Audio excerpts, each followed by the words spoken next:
Sea alabado Jesucristo y María su Santísima Madre, bienvenidos a Conservando la Fe. El día de hoy vamos a continuar con una serie de programas que hemos iniciado ya hace algunas semanas sobre el tema de la crisis que está sucediendo dentro de la Iglesia. Es un tema bastante delicado, pero muy importante, yo diría urgente, que tenemos que tratar los católicos. Nuestra Madre Iglesia se encuentra padeciendo porque desde dentro hay quienes la atacan y están tratando de demolerla. Esas no son palabras mías, son palabras del Papa Pablo VI. Los enemigos de la Iglesia están dentro de ella, ya no fuera. No son palabras mías, son palabras del Papa San Pío X. En unos videos anteriores que les invito a ver si no lo han hecho, comencé a hablar de la crisis de la Iglesia anunciada en las Escrituras. Si van a la página de YouTube, a nuestro canal de YouTube, van a encontrar una pestaña que dice listas de reproducción. Vayan y denle clic a esa pestaña y les va a aparecer una lista de reproducción que se llama La crisis de la Iglesia. Allí están una serie de videos sobre el tema que estoy hablando.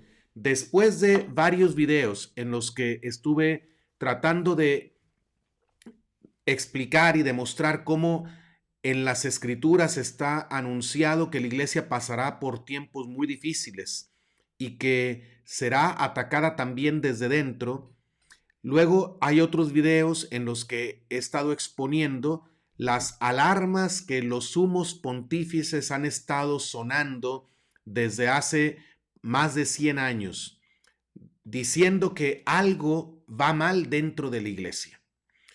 Y en lugar de que estas alarmas hayan causado que todas las cosas se ordenen, el mal ha seguido avanzando y las alarmas han sido cada vez más fuertes. Vayan a ver esos videos también si no los han visto.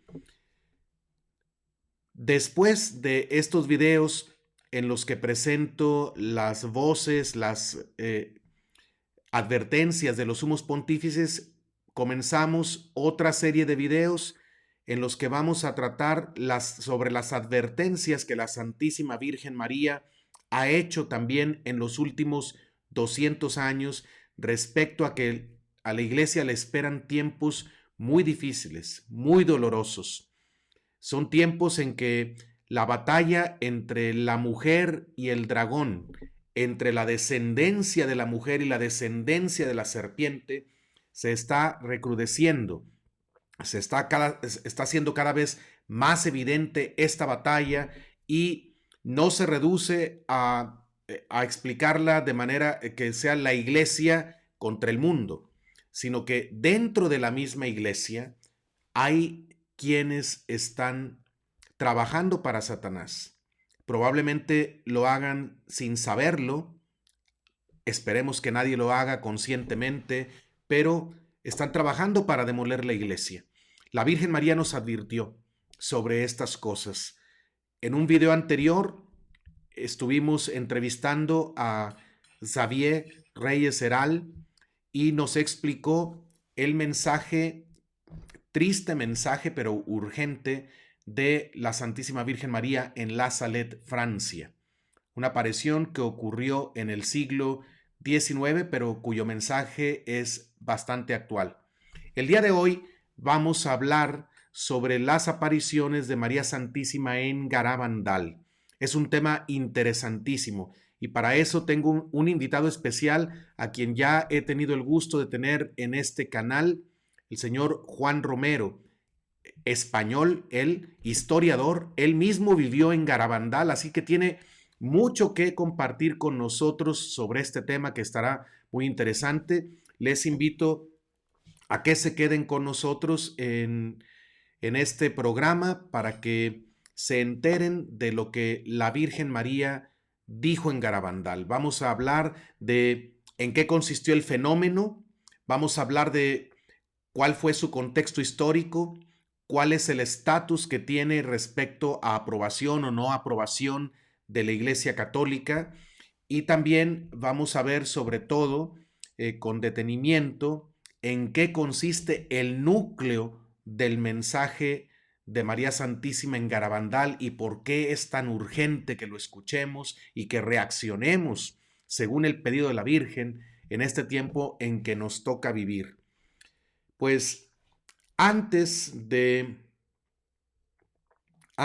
presentar a nuestro invitado de hoy, quisiera recordarles que pueden ayudarme ustedes a seguir avanzando en este apostolado. Como siempre les pido, aquí abajo en pantalla están las formas como ustedes más me pueden ayudar a continuar en este apostolado de Conservando la Fe. Por favor, si no lo han hecho, tómense el tiempo ahorita para suscribirse al canal, denle un clic al botón que dice suscríbete o suscribirse, denle un clic también al botón que tiene el icono de la campanita para que reciban notificaciones de los próximos videos de Conservando la Fe. Háganme el favor también de darle un like al video, esto es muy importante. Hay que darle clic al botón que tiene el dedo gordo hacia arriba. Así ustedes le dicen a YouTube que el contenido de Conservando la Fe les agrada, porque YouTube por sí mismo no va a promover este tipo de mensajes de los que hablamos en Conservando la Fe. Y por último, denle clic a ese icono que tiene una flechita curveada para compartir. Allí YouTube les dará las indicaciones para que puedan compartir con familiares y amigos este video. También aquí abajo les muestro en la pantalla las plataformas en las que pueden encontrar los audios de Conservando la Fe. Para muchos es más fácil simplemente escuchar los audios y no tener que ver los videos, pues hay esta posibilidad. Finalmente, les muestro aquí abajo en pantalla las redes sociales a través de las cuales pueden seguirme. Les invito, si no lo han hecho, también a que se den de alta en WhatsApp. No les voy a saturar de notificaciones, simplemente cada vez que subo un video nuevo o haya un aviso importante para los amigos de Conservando la Fe, lo enviaré a los que envíen un mensaje diciendo alta al número que aparece abajo en pantalla. Les agradezco a todos por su confianza y les agradezco a todos por el apoyo que nos dan. Y bien, pues aquí tenemos ya en la pantalla a nuestro invitado de hoy, el señor Juan Romero. Juan Romero, bienvenido al canal Conservando la Fe. ¿Cómo se encuentra? Pues muchísimas gracias por la invitación. Muy bien, encantado de poder participar, compartir con la audiencia pues un tema tan apasionante y tan importante, tan fundamental que comprendamos bien Garabandal, porque como ha dicho usted en la entradilla, es un mensaje urgente para estos tiempos más que nunca. Así que vamos a tratar de explicarlo de la mejor manera posible para que todo el mundo lo pueda entender bien. Muy bien, pues, ¿qué le parece si antes de entrar en materia nos ponemos en las manos de Dios? Hagamos un Padre Nuestro para pedirle a Dios nuestro Señor que a usted, a mí, nos dé el Espíritu Santo y ponga en nosotros las palabras que Él quiere que nuestra audiencia escuche hoy, que digamos todo y solo lo que Dios quiere que sea dicho en este programa y que a los que escuchan también les abra el corazón para que puedan encontrar aquí un mensaje que les ayude a conservar su fe y a mantenerse en el camino de la salvación. Bueno, vamos a hacer la oración. In nomine Patris et Filii et Spiritus Sancti. Amén. Pater noster qui es in celis sanctificetur nomen tuum. Adveniat regnum tuum. Fiat voluntas tua sicut in cielo et in terra. Panem nostrum quotidianum da nobis hodie, et dimitte nobis debita nostra, sicut et nos dimittimus debitoribus nostris, et ne nos inducas in tentationem, sed libera nos a malo. Amen. Amén. Sancte Joseph, ora pro nobis. Sancta María, ora pro nobis. In nomine Patris et Filii et Spiritus Sancti. Amén. Muy bien, pues ya estamos listos entonces, ahora sí, para hablar de este tema tan importante. Juan, usted me platicó que vivió en Garabandal. ¿Puede contarnos un poco de esa historia? ¿En qué tiempo estuvo allí y qué hacía usted allí? Pues yo estuve viviendo un par de años en Garabandal, especialmente desde el 2018 hasta el 2020, bueno, de finales del 18 hasta el 2020, también casi a finales. Y bueno, allí lo que traté de hacer es una especie de acompañamiento a los peregrinos, porque allí sucedía, y creo que sigue sucediendo, que muchos peregrinos van allí a visitar Garabandal, pero no hay nadie que podemos decir que esté en plena disponibilidad para acompañar por allí a los peregrinos, mostrarles los lugares más emblemáticos, más importantes de Garabandal, explicarle los hechos y sobre todo lo más importante, no solo quedarse con el hecho, sino la catequesis, la gran lección que el cielo pues quiso hacer en cada uno de esos hechos extraordinarios. ¿Le tocó conocer a algunas personas por allí, testigos de aquellos acontecimientos? Sí, por supuesto, sí, sí, sí. Conocí varias personas, todavía viven allí y, y la verdad que fue una experiencia muy enriquecedora todo aquel tiempo que estuvimos por allí. Para mí fue también un gran aprendizaje espiritual, me ayudó mucho a madurar, a comprender muchas cosas de la fe. Allí justamente es donde empecé a escribir mi libro Semper Fidelis, guardando las reglas de la verdadera fe, allí, o sea, nació allí realmente, allí surgió la idea y allí empecé a escribirlo, luego lo rematé aquí en Valencia, ¿no? Pero allí nació, ¿no? El fruto también de ese crecimiento espiritual buscando la verdad. Somos católicos, la verdad es el Señor, la verdad es lo que nos hace libres.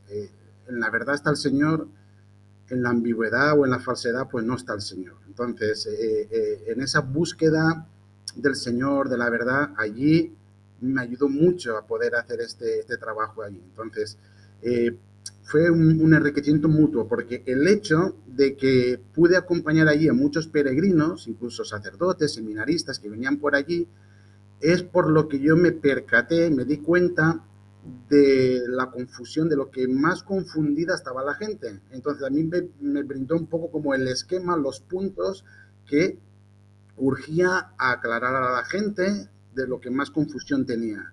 Entonces, basándome en esa experiencia, es por lo que quise hacer este libro para poder aclarar con la documentación de la iglesia, de la Sagrada Escritura, de la tradición, para sacar de la confusión a la gente, porque si la gente está confundida y no puede guardar la regla de la verdadera fe, pues poco puede hacer por su salvación. Así es. Bueno, antes de continuar, quiero hacer el paréntesis para nuestra audiencia, para los que no les tocó ver los videos que grabamos con el señor Juan Romero. Él tiene un apostolado que se llama San Vicente Ferrer, Apostolado San Vicente Ferrer. En la descripción de este video, abajo les va a aparecer el link para que puedan encontrar ustedes ese apostolado en el internet, la página de ellos. Están tratando de poner al alcance de los fieles textos católicos que son muy fundamentales. Y Juan Romero escribió un libro que se llama Semper Fidelis, en el que trata de animarnos y explicarnos por qué es importante conservar la regla de la verdadera fe para salvarnos. Es un libro muy interesante, yo personalmente lo leí y lo recomiendo. Entonces, les invito a que terminando este video vayan a la descripción de este video y puedan visitar ese sitio del apostolado San Vicente Ferrer. Muy bien, pues entremos ya directo en materia. Juan, ¿podría por favor describirnos qué sucedió en Garabandal? Vamos a hablar de los hechos primero. ¿Qué Uh pasó -huh, y cuándo uh -huh. sucedió? Los hechos de Garabandal empezaron el 18 de junio de 1961, cuando unas niñas, 4 niñas, Conchita, Jacinta, Maricruz y Mariloli, tenían 12 años, excepto Maricruz que tenía 11, y estaban jugando, bueno, en las inmediaciones de ahí de la aldea, estaban cogiendo unas manzanas y en eso que escuchan como un trueno muy potente y cuando se viene a dar cuenta, pues Conchita estaba de rodillas, paralizada, como un bloque, y claro, las otras niñas quedaron asustadas y cuando estaban ya pensando en bajar para avisar a los padres del estado en que se encontraba Conchita, también las otras 3 niñas caen igualmente. en éxtasis y ven la figura, según describen ellas, ven la figura de un ángel que simplemente las miraba, pero no decía nada. Esa visión se fue repitiendo hasta el día 2 de julio, que fue cuando se apareció la Virgen María. El ángel durante esos días previos no dijo, no les decía nada, excepto la víspera de la aparición de la Virgen, que decía que era el arcángel San Miguel, nada más y nada menos, el príncipe de la milicia celestial, y que venía para anunciarles que al día siguiente pues aparecería la Virgen Santísima como Nuestra Señora del Monte Carmelo. Y así fue el día siguiente, el 2 de julio, festividad litúrgica de la Visitación. Para los que seguimos el calendario tradicional, sigue siendo el día 2 esa festividad. Y, y se aparecía la Virgen María con dos ángeles. Uno era el arcángel San Miguel, que las niñas reconocían como el mismo ángel que se había estado apareciéndose durante los días previos, y luego había otro ángel que se le parecía mucho al otro lado. Esta es la descripción de las niñas. Eso fue el comienzo de toda una serie de,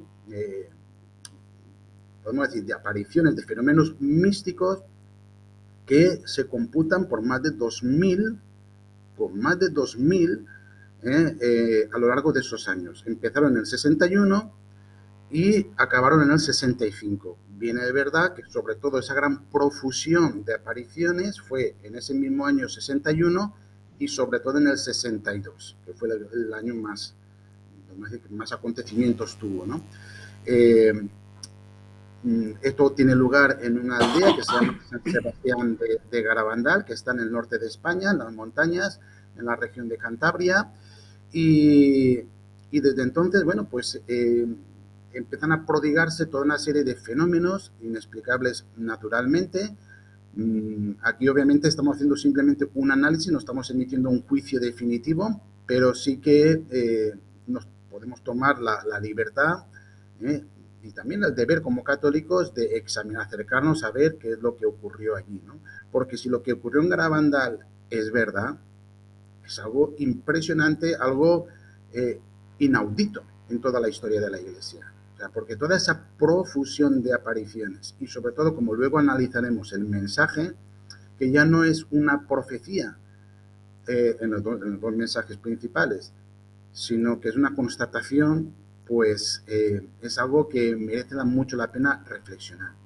Y entonces las niñas, pues atendiendo más, quiero decir a la audiencia que de Garabandal lo más importante no son precisamente las profecías. La gente estará en Garabandal, cuando piensa en Garabandal, estará más pensando en lo del aviso, el milagro y el posible castigo. Esa realmente no es la parte más importante de Garabandal. Como en todas las profecías, hay que ser extremadamente prudente porque todas las profecías, todas, de cualquier momento de la historia, todas las profecías son equívocas antes de su cumplimiento.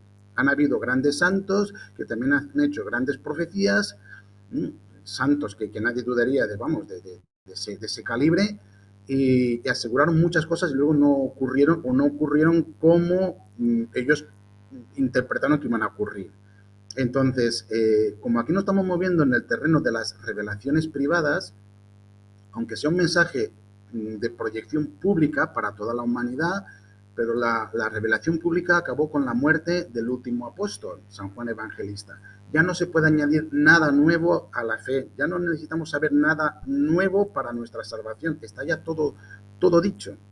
Entonces, la Santa Madre Iglesia, Madre y Maestra, nos enseña que incluso en las apariciones aprobadas, el asentimiento que le debemos de dar es un asentimiento no de fe católica, sino de fe humana, como piadosamente creíbles, como probables, y que, bueno, si sirve para la edificación de los fieles, pues está muy bien, y a eso nos atenemos.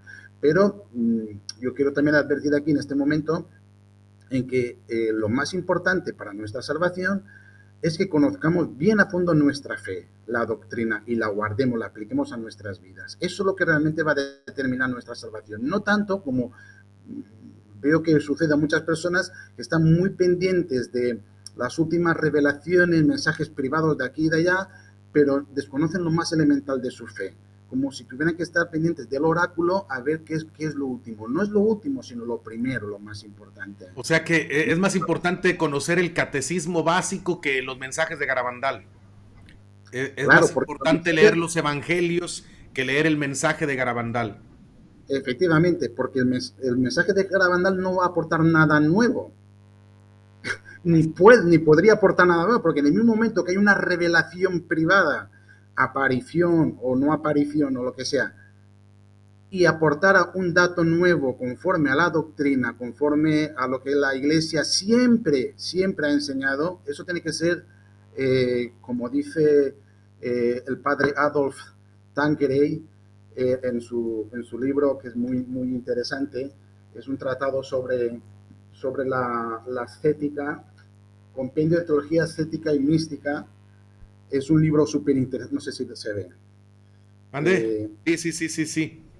es un libro muy Yo lo interesante. tengo aquí, Juan, yo Ah, lo tengo. es Es buenísimo, buenísimo, buenísimo, es buenísimo el buenísimo. libro, sí. Esta edición que yo tengo aquí es de los años 30, 1930, por tanto, aquí tenemos una doctrina buenísima, intacta, Pero cristalina. Juan, disculpe, um, para que nuestra audiencia comprenda mejor, si no aportan nada nuevo las revelaciones privadas, entonces ¿para qué sirven?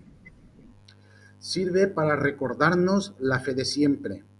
¿Por qué? Porque si no hubiera la cizaña de la herejía, del error, de la confusión, no haría falta que se nos recordara nada, porque todo estaría bien. El problema es cuando vienen nuevas doctrinas, nuevas teologías, herejías, errores, que todo eso nos puede apartar de la fe. Muchas veces disfrazado de cristianismo, porque quienes conocemos un poquito la historia de la Iglesia, podemos ver que a lo largo de la historia de la Iglesia han habido muchas herejías, muchos herejes, y que han hecho verdaderos estragos.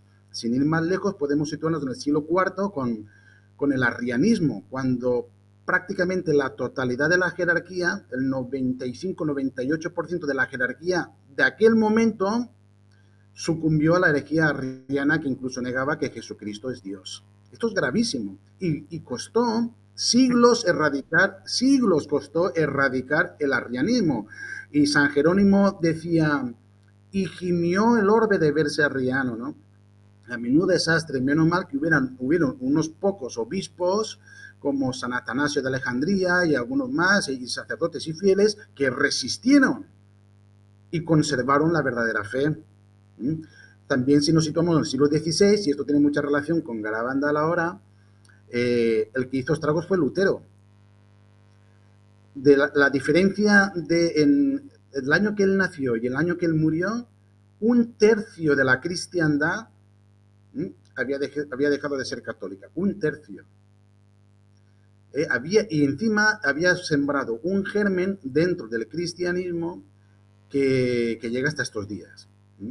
Que llega hasta estos días, porque buena parte del modernismo teológico pues tiene que ver con esa libre interpretación, ese libre examen y todo ese veneno que, bueno, pues en el Concilio de Trento consideran todo ese veneno como satánico, ¿no? Pues ahí tenemos a Lutero. Entonces, ahí vimos a la Iglesia con un Concilio de Trento, con la edición del Catecismo Romano, con el misal, el breviario, o sea, tierra, mar y aire, la Santa Madre Iglesia combatiendo los errores de Lutero, porque sabía que, sí, también se presenta como cristiano, Lutero y los protestantes, pero la Iglesia los ha considerado siempre no precisamente como hermanos separados, sino como herejes, y que esas iglesias están guiadas por el espíritu diabólico. Yo no me estoy inventando nada. Aquí en el Catecismo Romano, aquí si uno va a consultar el Catecismo Romano, verá que la Santa Madre Iglesia dice que es la única iglesia que no puede errar es la católica, y las otras sí pueden errar porque están guiadas por el espíritu diabólico.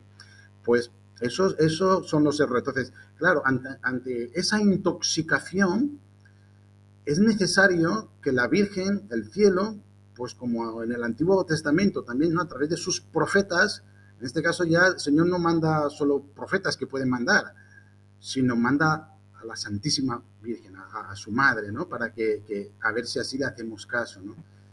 Y es impresionante. ¿Por qué? Yo estaba citando el Concilio de Trento como una reacción de defensa de la verdadera fe frente al error. Garabandal para mí es un tanto de lo mismo, pero por anticipado. Y me voy a explicar. Eh, si los hechos extraordinarios de Garabandal no fueran confirmados por la doctrina de siempre, serían sospechosos de que podría ser incluso de carácter diabólico, porque no es la primera vez que han habido personas que han tenido unos dones especiales, que hacían muchos prodigios muy santos, pero luego resulta que estaban endemoniados, ¿no? Que se lo pregunten a San Juan de la Cruz, con la monja María de Olivares, que tenía a todos embelesados allí en Ávila en el siglo XVI y mmm, hasta que fue San Juan de la Cruz, este gran exorcista, el doctor de la iglesia, doctor místico, y descubrió que estaban endemoniados. O sea, los prodigios no es suficiente para, es de Dios, no. Tiene que ir confirmado de la mano necesariamente de la doctrina. Por eso decía que el padre Adolf Tanqueray dice, en el mismo momento que la materia de la revelación no sea conforme a la doctrina de siempre, tiene que ser, dice una expresión que es muy buena, dice, tiene que ser rechazado sin compasión. En el mismo momento que hay una mínima discrepancia con la fe de siempre, por muy espectacular que sea el prodigio, tiene que ser rechazado sin compasión, o sea, no puede venir de Dios. ¿Por qué? Porque Dios no se puede contradecir, ni se engaña ni nos puede engañar. ¿Mm? Lo que el Señor enseñó para nosotros para nuestra salvación hace 2000 años sigue vigente para siempre, para toda la eternidad. La fe se nos dio para todos, para todas partes, a todos a la vez. No se trata de innovar y de mutar, adaptar, sino de creerlo, de aceptarlo y creerlo y guardarlo en nuestras propias vidas. Eso es la fe, ¿no? Entonces, decía que tiene mucha relación. ¿Por qué?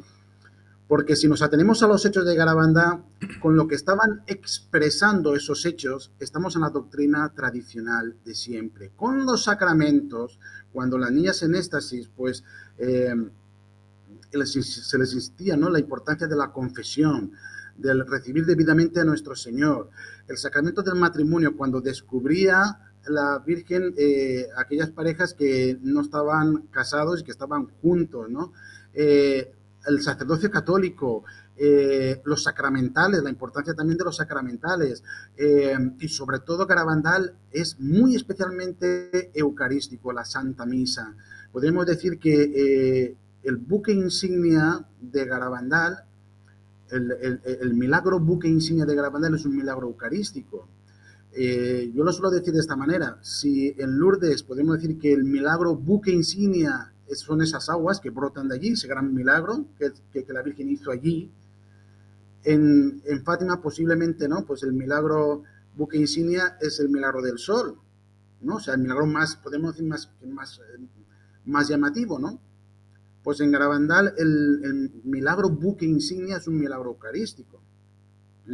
Y entonces, como veremos luego cuando analicemos el segundo mensaje, veremos la importancia de la Eucaristía. Entonces, en lo que iba a pasar esos años, la Eucaristía y la fe tradicional iba a estar en entredicho cuando no atacada, ¿no? Y entonces la Virgen, anticipándose, es como si fuera como una especie de concilio de Trento de la Iglesia, que tierra, mar y aire sale en defensa de la verdadera fe. La Virgen, en mi opinión, lo que hace es que se anticipa a lo que iba a pasar en esa encrucijada de caminos de los años 60, para cuando ya querían soplar unos nuevos aires, unos nuevos vientos más modernos, ¿no? Ese ayornamiento, esa puesta al día de la iglesia más moderna, para el hombre de hoy, y adaptar, ¿no?, un poco como la iglesia, adaptarla a la modernidad, ¿no? De repente, pues empieza a decirse que en España empieza a aparecerse la Virgen, y que hay estas marchas extáticas, estos arrobamientos, levitaciones, hierognosis. Hierognosis es el conocimiento de las cosas sagradas, que tenía todos boquiabiertos, ¿no? Y cómo coincidía en la doctrina tradicional de siempre. Entonces, claro, si los vientos que están soplando es para eso, dejarlo en el pasado, y vamos a presentarnos de otra manera, y ahora de repente aparece la Virgen con ese despliegue celestial que hubo allí, con tantos fenómenos extraordinarios, tan impactantes y que nadie puede dudar de que son fenómenos extraordinarios, porque lo Podría, que... disculpe, ¿podría describir un poquito más qué tipo de fenómenos extraordinarios hubo en Garabandal? Porque sucedió a lo Sí, largo de varios años, ¿verdad? Pero qué tipo, correcto. ya mencionó algunos, ¿podría Sí, profundizar un sí. poquito en qué tipo de fenómenos extraordinarios hubo? Sí, pues las niñas sentían como tres llamadas, como una especie de preparación, una primera llamada, segunda llamada, y a la tercera llamada, independientemente de dónde estaba cada niña, salían de forma coordinada hacia el punto que la Virgen las llamaba, ¿no? Y caían en un éxtasis muy impactante. Y tan impactante que estaban de pie y de repente cuando caían en éxtasis, caían de repente al suelo haciendo un ruido espantoso al caer las rodillas contra las piedras, porque allí es un terreno muy pedregoso. Nunca se lastimaron, no tenían sensibilidad, o sea, cuando estaban en éxtasis les pinchaban, les quemaban con cigarrillos, le hacían todo tipo, nada, totalmente insensibles. De noche, igual las linternas, de repente una potente haz de luz sobre los ojos, las pupilas ni se movían, cambiaban de peso, o sea, personas muy fuertes entre varias personas, a una de estas niñas no la podían mover ni un ápice, nada, como si fuera una pieza de mármol, pero estando en éxtasis, entre ellas se levantaban como una pluma. Y entonces, las niñas, muy especialmente, eh, en éxtasis, muchas veces la Virgen las llevaba, ¿dónde? ¿Dónde está su hijo? ¿Dónde estaba su hijo? En el sagrario. Entonces iban recorriendo el pueblo, iban en éxtasis y levitando, porque por ejemplo me contaban una anécdota de que ahí en la misma plaza había como un puentecito que era estrecho, porque pasábamos un arroyo por abajo. Y a lo mejor iban las niñas así agarradas en éxtasis. Claro, todas no cabían por el puentecito. Bueno, una iba por el puentecito, pero las otras iban levitando hasta llegar hasta la otra parte del puentecito, o sea, como una tabla. O sea, era muy impactante todo lo que sucedía allí. Eh, y como decía, esa insensibilidad, peso y erognosis, o sea, conocimiento de las cosas sagradas, igual se perdía una medalla o un crucifijo, y la Virgen le decía exactamente dónde había caído y lo rescataban. Daba a besar los sacramentales, los rosarios, medallas, crucifijos, y hay imágenes que son muy impactantes en el que se ve a las niñas con un montón de rosarios que se enredan entre sí, que le habían puesto todo ahí, y las niñas le iban dando a besar a la Virgen y sin mirar, estando en éxtasis, mirando así para arriba, sabían exactamente a quién pertenecía. Incluso una mujer, hay un caso de una mujer que puso 4 medallas, que eran de 4 personas que estaban con ella, y cuando la van a devolver las niñas en éxtasis, no devuelve las 4 medallas a la persona que se lo ha dado, sino que le devuelve cada medalla a la suya propia, o sea, sabiendo exactamente qué propietario es sin mirar. Y han habido curaciones inexplicables en aquel momento, conversiones, o sea, y esto que estoy comentando no es algo que sucedió una vez, sino centenares de veces visto por no una persona, sino por miles de personas. A mí me pasaba que estando allí en Garabandal, igual estaba yo acompañando unos peregrinos por allí y estaba pues explicando, pues aquí sucedió esto, aquí sucedió lo otro. Y a lo mejor había una persona mayor allí que estaba entre el grupo y decía, eso que estás diciendo es verdad, yo estuve ahí. Y entonces yo me callaba y decía, pues cuénteme usted porque me interesa su testimonio, y me contaba todo el detalle. Pero es que luego me pasaba con otras personas de otros lugares que venía y coincidía el testimonio de personas que eran de distintos lugares, pero coincidían los testimonios. ¿Es Entonces, verdad que aquí hay... reconocían los sacerdotes que había allí? Algo he escuchado Eh, sobre eso. efectivamente, claro, como no estaba muy bien visto porque un momento que estuvo pues, hasta prohibido que los sacerdotes subieran a Garabandal, ¿no? Porque encontró una oposición muy fuerte desde el primer momento por parte del obispado de Santander. Y entonces habían sacerdotes que subían a Garabandal, pero se vestían de seglar, de civil, y estaban allí en medio de la gente. Y hubo veces que cuando las niñas, el crucifijo que besaba a la Virgen y la Virgen daba a besar, hubo ocasiones que solo dio a besar, descubrió a cada uno de los sacerdotes que estaban camuflados entre el público, ¿no? Porque Garabandal también es muy sacerdotal. Hay un gran amor por los sacerdotes y de hecho, pues Mariloli ofreció su vida y su enfermedad muy especialmente por los sacerdotes. ¿Por qué cree Tienen usted que, palabras muy... porque por si hay sacerdotes que están viendo este programa, ¿por qué piensa usted que en Garabandal se promueve ese gran amor por el sacerdocio? ¿Por qué? Bueno, el sacerdote es alter Christus. Cuando está celebrando la misa, actúa in persona Christi, es otro Cristo, ¿no? Eh, pero como dice un manual muy antiguo que tengo yo ahí sobre el sacerdocio, ¿no?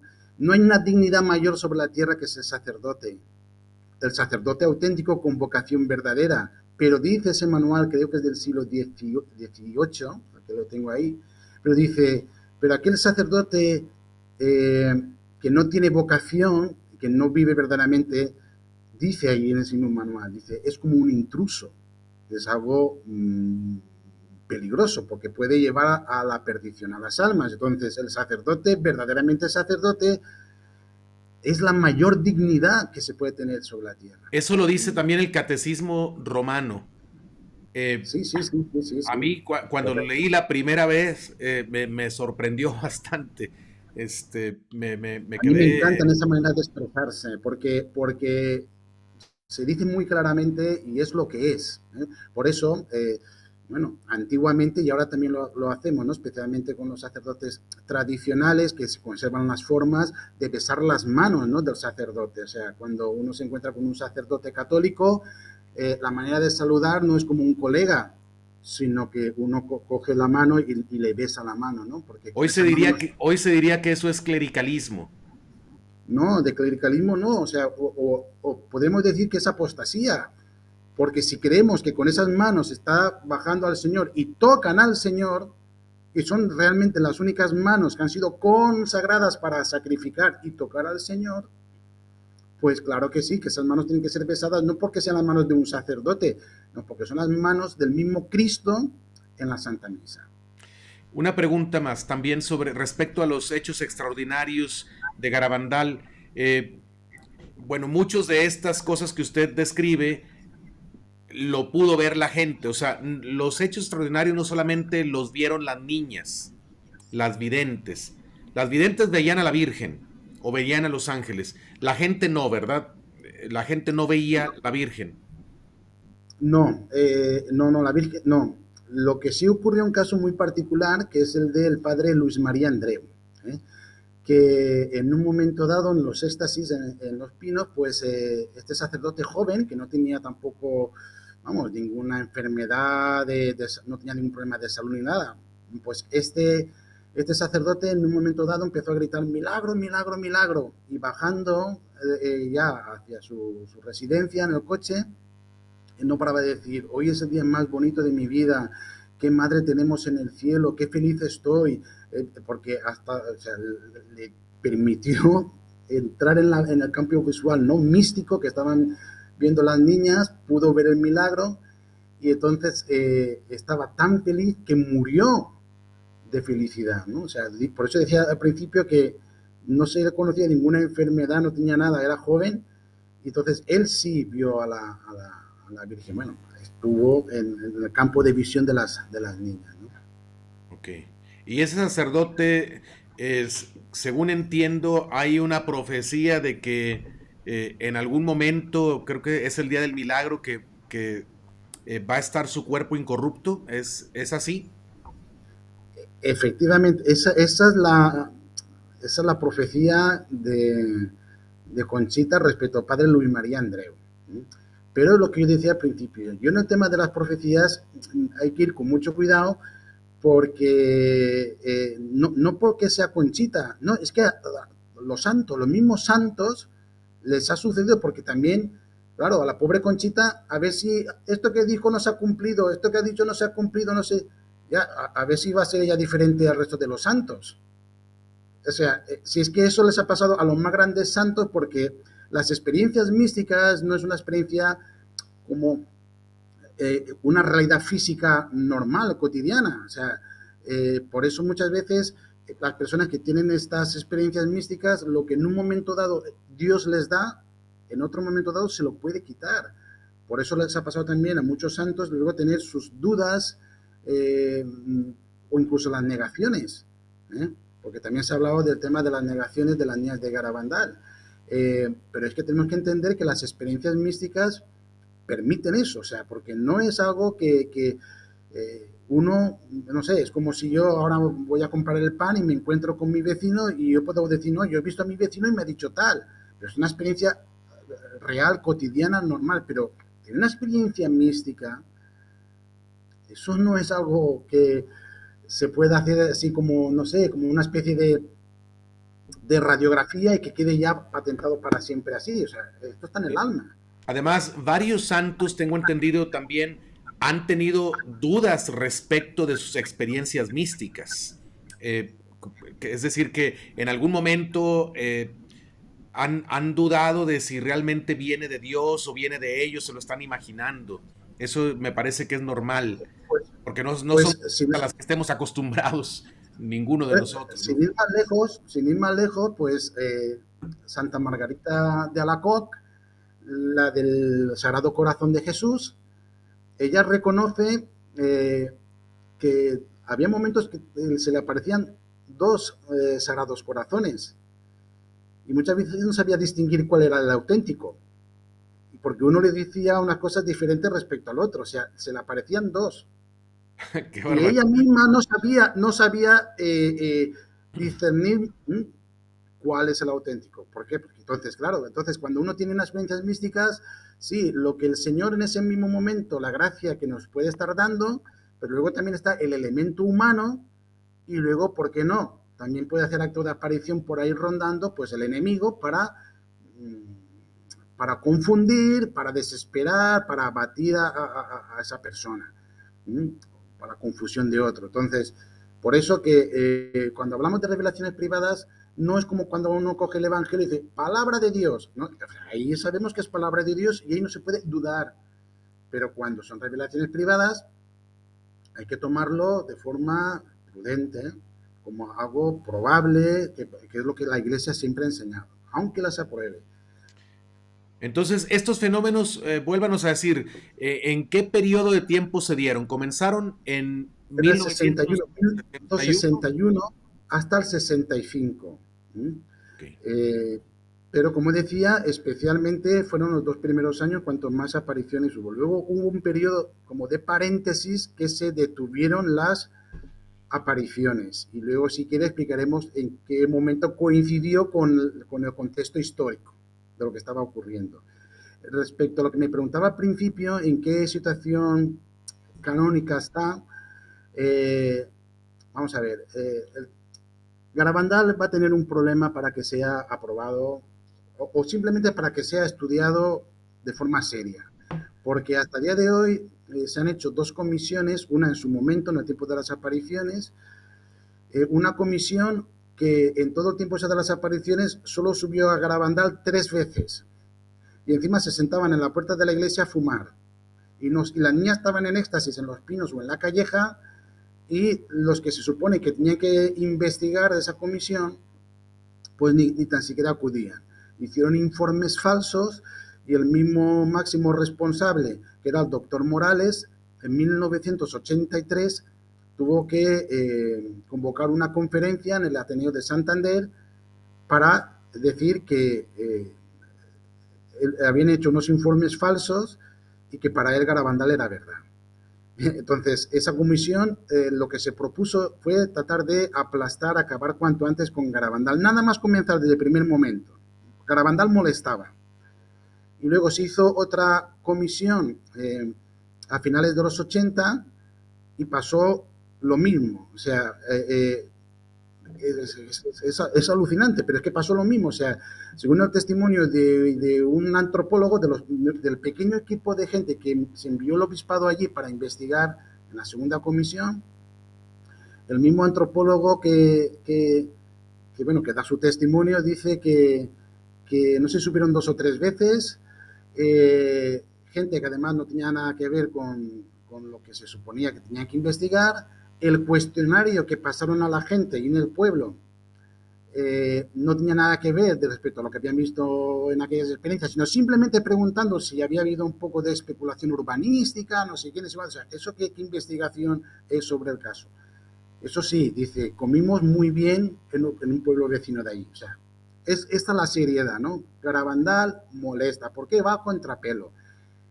Va a contrapelo desde el primer momento, como decía antes, cuando empiezan a soplar esos nuevos aires, ¿no? Sobre todo a la muerte de Pío XII, que Juan XXIII, ¿no? Ese ayornamiento, no quería ser como no quería dar pábulo a los profetas de calamidades que él decía, ¿no? Él decía que no, que había que poner la iglesia al día y había que modernizar la iglesia, modernizarlo todo.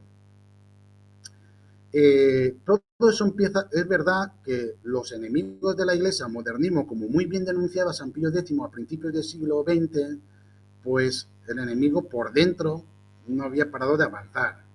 Subrepticiamente, subterráneamente, porque la autoridad estaba sobre ellos, pero subrepticiamente ellos iban haciendo su faena. Entonces iban preparando mucho el terreno. Pero a la muerte de Pío XII es como que se abre la posibilidad bueno, se convoca el concilio, la palabra famosa es la del ayornamiento, ¿no? Que es como actualización, poner al día, ¿no? Entonces, claro, si se quiere dar una imagen moderna de la iglesia, de la fe, de todo, pues ¿cómo vamos ahora a estar pensando que hay unas niñas que levitan, que tienen estas experiencias tan ascéticas, tan místicas, que si la confesión, que si la Eucaristía, que si visitar al Santísimo, que si de rodillas para recibir la comunión, que si, o sea, todo ese tipo de fenómenos es como que eso les descolocaba. Ese es el contexto histórico. Entonces, no se quería dar, pero para mí el cielo va por delante y el hecho de no querer atender por lo que el cielo se estaba manifestando allí, es por lo que luego vino todas las consecuencias y así es como se entiende el segundo mensaje de Garabandal, especialmente porque el primero es una advertencia, nada más comenzar las apariciones, en el que dice textualmente, dice, esto fue el 18 de octubre del 61, a poco de comenzar las apariciones, dice textualmente, hay que hacer muchos sacrificios, mucha penitencia, visitar al Santísimo, pero antes tenemos que ser muy buenos. Y si no lo hacemos, nos vendrá un castigo. Ya se está llenando la copa, y si no cambiamos, nos vendrá un castigo muy grande. O sea, se está llenando la copa se entiende como la ira de Dios, copas de la ira de Dios. Y ante todo ese despliegue que hubo en Garabandal, la reacción fue tratar de aplastarlo, ahogarlo cuanto antes. A las niñas las trataron de todo, trataron de separarlas. A Conchita no tuvieron más ocurrencia que sacarla de la aldea y se la llevan a Santander, allí a la playa, a los entretenimientos, se la llevan allí para ver si así le pasa eh, eh, pues La locura, todo, la todo, supuesta locura, la esta supuesta. locura. Incluso le cortaron las trenzas por si se creía que igual con las trenzas estaba, yo qué sé, hipnotizando a las demás. O sea, cosas tan absurdas, tan ridículas, que no tiene ni pies ni cabeza, ¿no? Pero no se quiso atender, todo lo contrario, se quiso aplastar. Es como la voz del cielo se quiere aplastar, silenciar.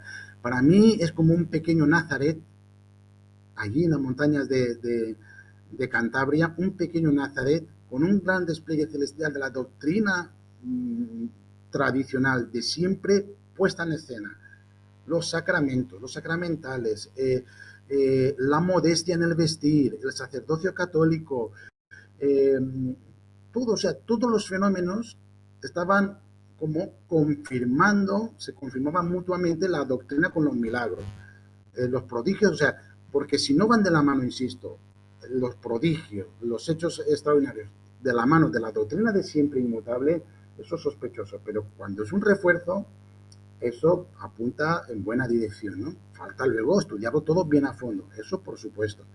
No se quiso atender y se siguió más de lo mismo. Cuando se estaba preparando el concilio, como usted bien sabe, durante 3 años se hacen unos esquemas preparatorios en los que los obispos durante 3 años están preparando, perfilando esos esquemas que luego se van a convertir en un documento propio cada esquema.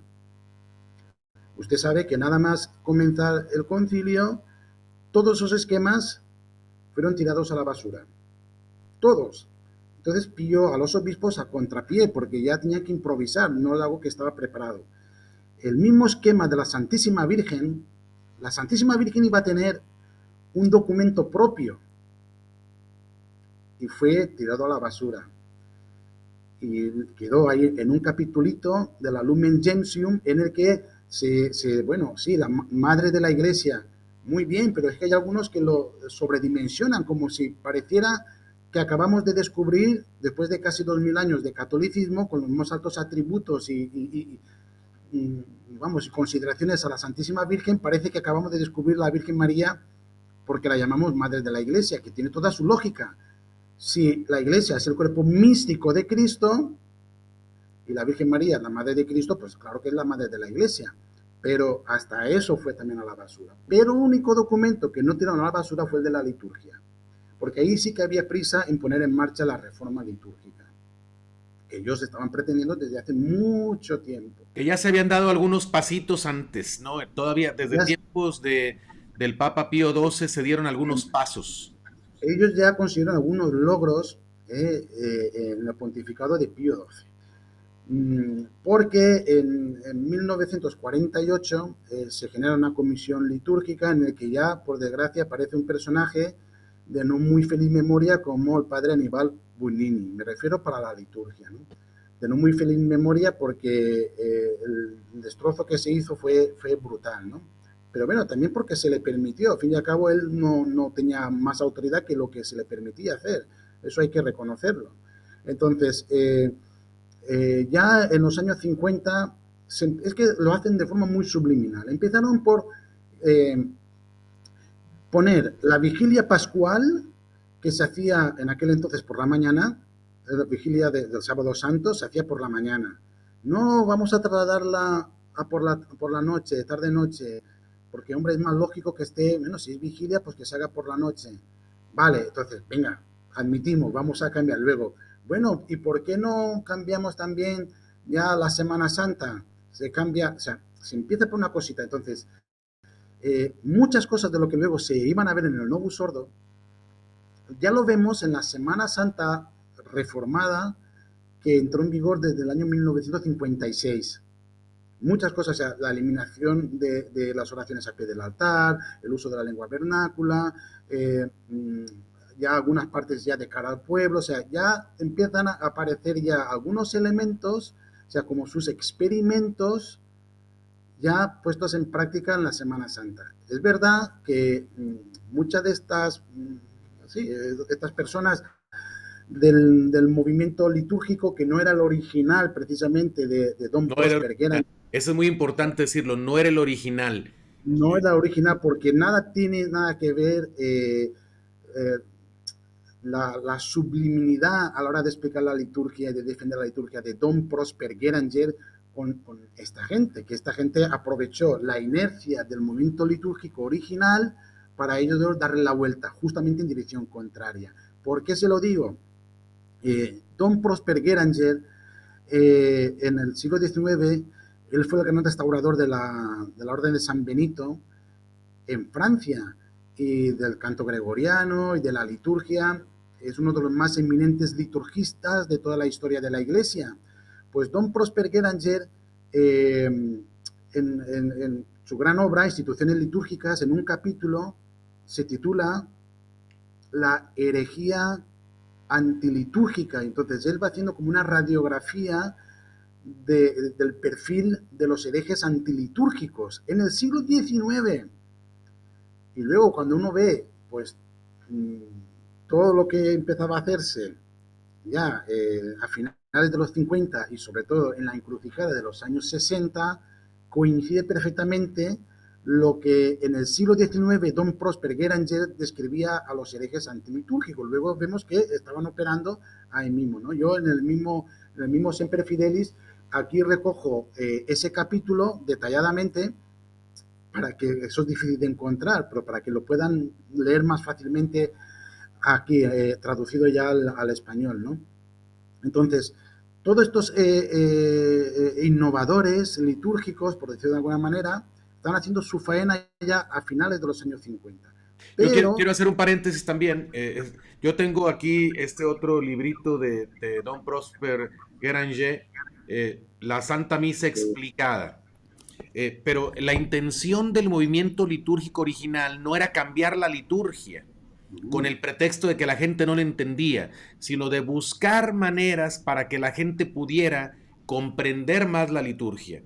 O sea, así es, en así lugar es. de decir vamos a rebajar la cultura para que los incultos estén cómodos, es decir, vamos a elevar a los que no saben para que tengan un mejor nivel cultural, espiritual, litúrgico, etcétera. Este movimiento Efectivamente, litúrgico efectivamente. original en ningún momento se planteaba cambiar la liturgia.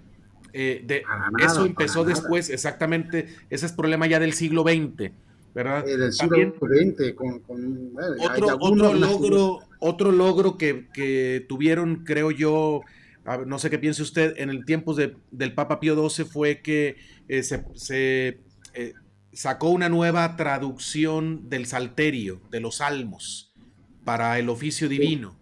Y esto, efectivamente. entiendo yo que a muchos sacerdotes les escandalizó porque teníamos la tradición de la Vulgata de San Jerónimo. Correcto, correcto. Entonces, una traducción No, fatal, milenaria, fatal. ¿no? De pronto se sustituye con otra traducción supuestamente mejor hecha, gracias a los avances de las ciencias humanas, etcétera, ¿no?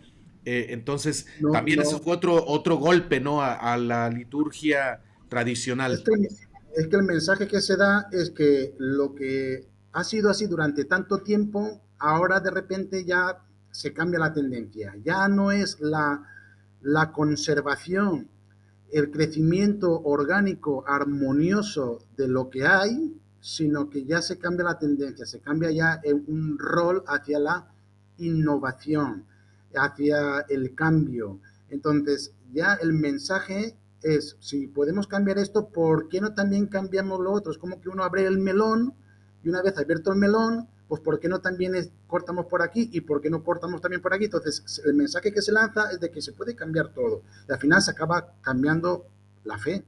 ¿Por qué? Ahora, Porque como...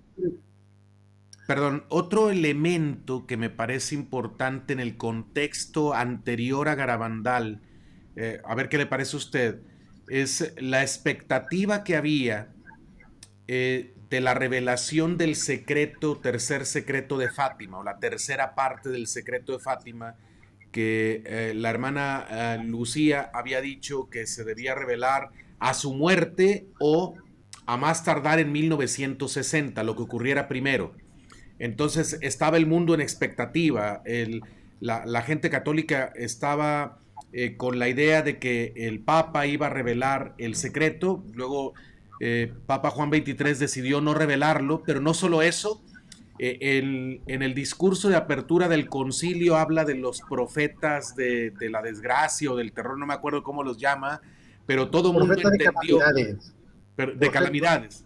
sí, que decía que disiente de los profetas de calamidades. Ok, ok, pero muchos lo entendieron en el sentido que era una alusión a Fátima. Muchos lo Correcto. entendieron así. Eh, ¿Qué piensa usted de Sí, eso? Como antecedente sería importante que esta pues situación. yo creo que tiene mucha relación Fátima con Garabandal. ¿Por qué? Porque aquí mismo, aquí en el Semper Fidelis puse una cita de Pío XII, ¿sí? Un poco antes de ser elegido Papa. En 1939 decía, además se le ha puesto el sobrenombre del Papa de Fátima, ¿no? Pío XII, el Papa de Fátima, ¿no? Era muy vinculado a Fátima, ¿no? Y fíjese lo que decía Pío XII, un poquito antes de ser elegido Papa. Decía, estoy preocupado por los mensajes de la Santísima Virgen a Lucía de Fátima. Dice, estoy preocupado. La insistencia de María en los peligros que amenazan a la Iglesia es una advertencia divina contra el suicidio de adulterar su fe, su liturgia, su teología y su alma. Oigo a mi alrededor innovadores que desean desmantelar el sagrario, destruir la llama universal de la Iglesia, rechazar sus ornamentos y hacer que sienta remordimiento por su pasado histórico. Dice, llegará un día en que el mundo civilizado negará a su Dios, en que la Iglesia dudará como Pedro dudó, estará tentada de creer que el hombre ha llegado a ser Dios. En nuestras iglesias los cristianos buscarán en vano la lámpara roja donde Dios solía esperarles. Como María Magdalena llorarán frente a la tumba vacía preguntándose, ¿dónde lo han puesto? Esto lo está diciendo Pío XII, bueno, 1939, un pelín antes de ser elegido papa, ¿no? O sea, él conocía los mensajes de Fátima. Entonces, obviamente, por lo que se sobreentiende, es el mensaje de Fátima, el secreto, tampoco entrar a hacer mucha especulación, ¿no? Pero por lo visto tiene que ver con la apostasía, con lo que iba a pasar en el interior de la iglesia, ¿no? Entonces, es curioso, es una coincidencia, que bueno, igual es simple coincidencia, pero en este libro que tengo aquí, este libro es de los años, publicado en los años 50. Es del padre John de Marchi. eh, Está en inglés, fue publicado en 1952, o sea, bastante antes de las apariciones de Garabandal, y aquí dice que además de las 6 apariciones que hubieron en Fátima a los pastorcitos, aquí dice que hubo, no sé si se ve, a ver, hubo una séptima aparición. Más al otro lado porque no se alcanzó a ver. Exacto. Ok. A ver si lo pongo The así. seventh apparition. Algo así dice, ¿no? Sí. Sí, La séptima. la séptima aparición, esto es de 1952. Es un gran estudioso de Fátima, es contemporáneo, conocía muy bien todo lo de Fátima y lo que publica en este libro es que además de las 6 conocidas apariciones de la Virgen en Fátima, a los pastorcitos hubo una séptima, solo a Lucía, poquito antes de irse ya de Fátima para ir al convento, ¿no? Y entonces, qué casualidad que esa última aparición de la Virgen en Fátima fue un 18 de junio de 1921 por la tarde. Exactamente 40 años después, mismo día, mismo mes, exactamente 40 años después, comenzaban las apariciones en Garabandal un 18 de junio, pero del 61. Entonces, a lo mejor es una simple coincidencia, pero bueno, ahí está el dato, ¿no? Y entonces, para mí, que como no se quiso revelar el secreto de Fátima, que seguramente sería para advertir de los grandes problemas que iba a atravesar la Iglesia con la apostasía desde dentro, con todos estos cambios e innovaciones que se querían hacer, pues la Virgen se vino a Garabandal para lo que no se quiso hacer público, pues públicamente manifestarse de esta manera tan extraordinaria, tan a la vista de todos, no una vez, sino por tantísimas veces en un pueblo, reafirmando una y otra vez en cada uno de los prodigios y de los milagros la doctrina tradicional de siempre. Entonces, como no se quiso hacer caso, para mí el corolario de Garabandal es una cita de Jeremías, que también la pongo aquí al inicio del Semper Fidelis, porque parece que ante ese despliegue no se quiso hacer caso, ¿no? Como, entonces, aquí hay una cita de Jeremías 6:16, dice, esto dice el Señor, paraos en los caminos y ved, y preguntad sobre las sendas antiguas, cuál sea el camino bueno, y andad por él, y hallaréis refrigerio para vuestras almas. Y ellos dijeron, no andaremos, no andaremos. Entonces, esto es lo mismo, Garabandal, un gran despliegue recordando la fe de siempre, la doctrina, la piedad litúrgica, la piedad popular, la fe católica en todo, el Santo Rosario, la Santa Misa, el Santo Sacrificio del altar, el sacerdocio, la castidad, todo, o sea, recordando, o sea, y como el Señor nos muestra esto, y aplastar, no andaremos por ahí, queremos la innovación. Y entonces, en esa innovación es donde viene el gran problema. Ah, muy bien. Pues estamos llegando ya tenemos que cerrar esta primera parte de la entrevista por cuestión del tiempo. Eh, Vamos después a continuar con la siguiente parte en la que seguiremos hablando del contexto histórico, ya no el previo, sino ahora el contexto histórico propio de las apariciones. Pero bueno, ha sido un programa interesante. ¿Le parece si cerramos con un agradecimiento a Dios por medio de María Santísima? Recemos el Ave María y el Gloria al Padre. In nomine Patris et Filii et Spiritus Sancti. Amén. Ave Maria, gratia plena Dominus tecum, benedicta tu in mulieribus et benedictus fructus ventris tui, Iesus. Santa Maria, Mater Dei, ora pro nobis peccatoribus, nunc et in hora mortis nostre. Amen. Gloria Patri et Filio et Spiritui Sancto. Sicut erat in principio, nunc et semper, et in saecula saeculorum. Amen. Dominus vobiscum, Cum spiritu tuo, benedictio Dei omnipotentis, Patris et Filii et Spiritus Sancti, descendat super vos et mandeat semper. Amén. amen. Muy bien, muchas gracias, Juan. Seguimos luego con la siguiente parte de esta entrevista tan interesante. Gracias a todos, que Dios los bendiga y conserven su fe.